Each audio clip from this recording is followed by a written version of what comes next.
Historical ادب کے سبھی ناظرین کو السلام علیکم۔ پیارے دوستو، سعودی عرب کے ایک معروف ٹک ٹاکر محمد بن مرسل کا سر قلم کر دیا گیا۔ پورا سعودیہ اس نوجوان کے لیے غم زدہ ہو گیا۔ محمد بن مرسل نے ایسا کون سا جرم کیا تھا کہ اسے قانون کے مطابق سر عام سر قلم کرنے کی سزا سنائی گئی؟ سوشل میڈیا پر وائرل ہونے والی ویڈیوز نے حقیقت سے پردہ اٹھا دیا۔ کیا محمد بن مرسل بے گناہ تھا؟ کیا سعودی عدالت نے غلط فیصلہ سنایا؟ آج ہم آپ کو محمد بن مرسل کے گناہ اور اس کی سزا سے متعلق اہم معلومات فراہم کرنے کی کوشش کریں گے، لہذا ویڈیو کو آخر تک ضرور دیکھیے گا۔ ویڈیو کو لائک اور چینل کو سبسکرائب کرنا ہرگز نہ بھولیں تاکہ اس طرح کی مزید انفارمیٹو ویڈیوز آپ کو بر وقت ملتی رہیں۔ تو آئیے چل کر موضوع کا باقاعدہ آغاز کرتے ہیں۔ پیارے دوستو، یہ بات تو آپ سبھی جانتے ہوں گے کہ سعودی عرب کو اسلامی سزاؤں کے نفاذ کے حوالے سے پوری دنیا میں منفرد مقام حاصل ہے۔ ان سخت سزاؤں کے اطلاق پر جہاں مغربی ممالک سعودی عرب کے نظام انصاف اور اسلامی سزاؤں کو ظالمانہ عمل قرار دیتے ہیں، وہیں مسلم دنیا میں ان سزاؤں کو سراہا جاتا ہے اور یہ سمجھا جاتا ہے کہ ان سزاؤں کی وجہ سے سعودی عرب میں جرائم کی شرح نہایت کم ہے۔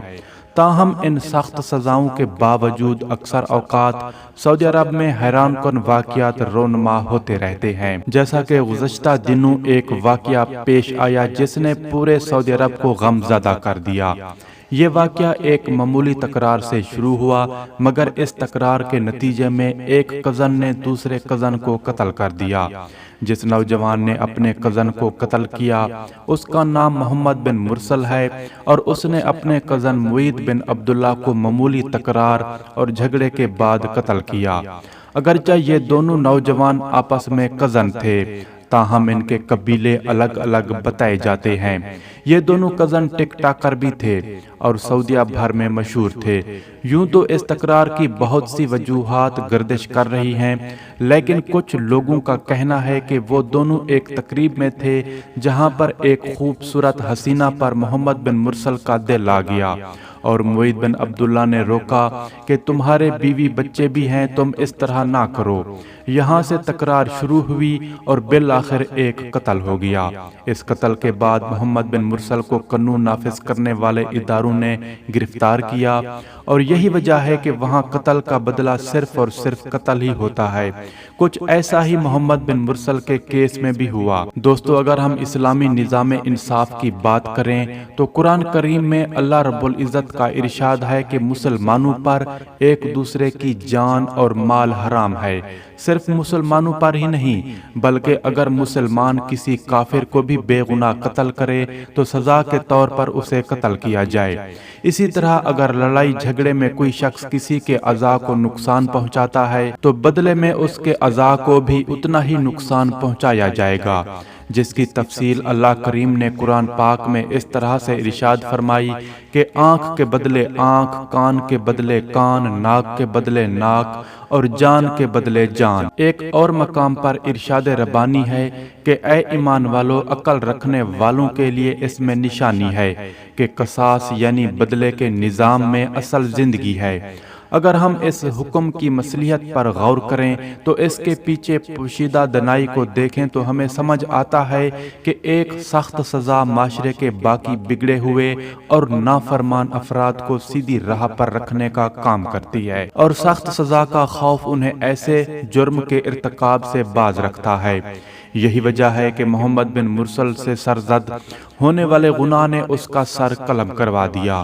محمد بن مرسل کے قبیلے نے معید بن عبداللہ کے قبیلے کو اور ان کے ماں باپ کو اپنی ساری جائیداد اور رقم اور ان کے خاندانی ورثہ کی تمام قیمتی اور نادر چیزیں پیش کیں، لیکن معید بن عبداللہ کے گھر والوں نے کسی بھی قسم کی پیشکش کو قبول کرنے سے انکار کیا اور قصاص پر زور دیا۔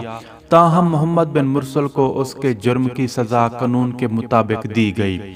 ناظرین، سعودی عرب کا نظام انصاف ہمارے لیے ایک مثال ہے کہ وہاں متاثرہ خاندان یعنی معید بن عبداللہ کے خاندان کو کسی بھی طرح سے دباؤ میں نہیں لیا جا سکا اور نہ ہی کسی شخص نے ایسی کوشش کی، البتہ محمد بن مرسل کے قبیلے کے بزرگوں اور عزت دار افراد نے معید بن عبداللہ کے قبیلے کے سامنے زمین پر بیٹھ کر اپنی اپنی پگڑیاں ان کے قدموں میں رکھیں اور اپنے سر پر مٹی ڈالتے ہوئے ان سے معافی مانگی اور انہیں بھاری رقم اور ودیت کی پیشکش بھی کی، اور قاتل یعنی کہ محمد بن مرسل کی ماں نے اپنے بیٹے کو پھانسی پر بھیجنے سے پہلے گلے لگا کر زارو قطار روتے ہوئے پیار کیا۔ ان مناظر نے سعودی عرب سمیت دیگر ممالک کے افراد کو بھی رنجیدہ کیا۔ عرب ممالک سے یہ آواز بلند ہونے لگی کہ اس قاتل کو معاف کر دینا چاہیے۔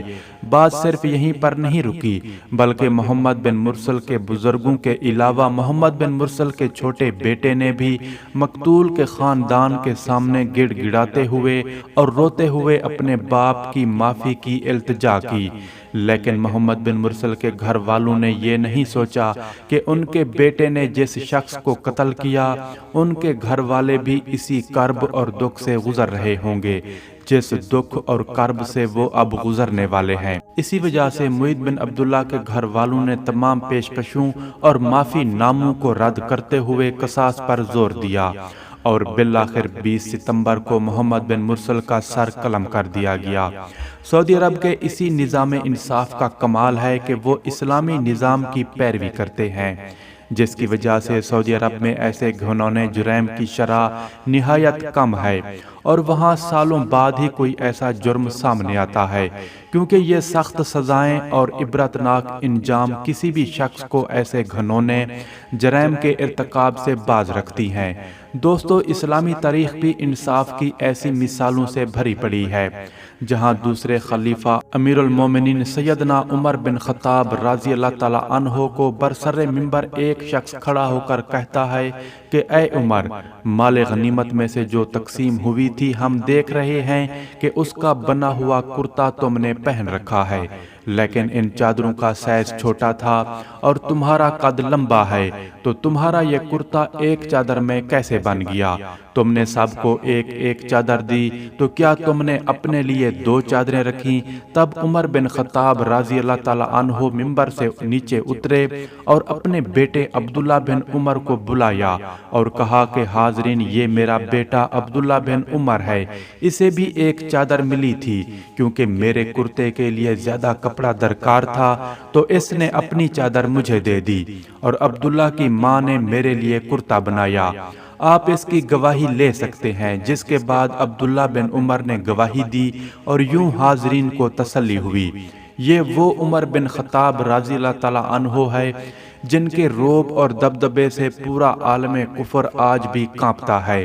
آپ جس راستے پر چلتے تھے، شیطان خوف کے مارے وہ راستہ چھوڑ دیتا تھا، اور جن کی نافذ کردہ اصلاحات آج بھی دنیا کے بیشتر ممالک میں موجود ہیں۔ اسی طرح چوتھے خلیفہ امیر المومنین سیدنا حضرت علی رضی اللہ تعالیٰ عنہ عدالت میں ایک یہودی کے مقابلے میں پیش ہوتے ہیں، اور باوجود اس کے کہ یہودی نے اس کی ذرا چرائی، لیکن ان کے پاس ثبوت نہیں ہے، جس کی وجہ سے ان کے خلاف فیصلہ آ جاتا ہے اور وہ یہودی کے مقابلے میں اپنا مقدمہ ہار جاتے ہیں۔ یہ ہے اسلام کا انصاف، جس نے اسلام کا بول بالا پوری دنیا میں کیا۔ یہ بات سمجھنے کی ضرورت ہے کہ اسلامی سزائیں اپنی نوعیت میں سخت ضرور ہیں، لیکن ان کا مقصد صرف اور صرف معاشرے کو دوبارہ ایسے کسی جرم کے ارتکاب سے روکنا ہے۔ آخر میں حسب روایت دعا ہے کہ اللہ تعالی ہمارے پیارے ملک پاکستان میں بھی اسلامی نظام نافذ کرنے والا حکمران عطا فرمائے، تاکہ پاکستانی معاشرہ بھی امن کا گہوارہ بن سکے۔ آمین ثم آمین۔ جی تو دوستو، یہ تھی آج کی ویڈیو۔ امید کرتے ہیں کہ آج کی یہ ویڈیو آپ کو بے حد پسند آئی ہوگی۔ ویڈیو اچھی لگی ہو تو اسے لائک کرتے ہوئے اپنے دوستوں سے شیئر کرنا ہرگز نہ بھولیں۔ ایسی انفارمیٹو ویڈیوز دیکھنے کے لیے ہمارے چینل ہسٹوریکل ادب کو سبسکرائب بھی کر لیجئے۔ آج کے لیے بس اتنا ہی، ملتے ہیں کسی نئی اور انٹرسٹنگ ویڈیو کے ساتھ، تب تک کے لیے اللہ نگہبان۔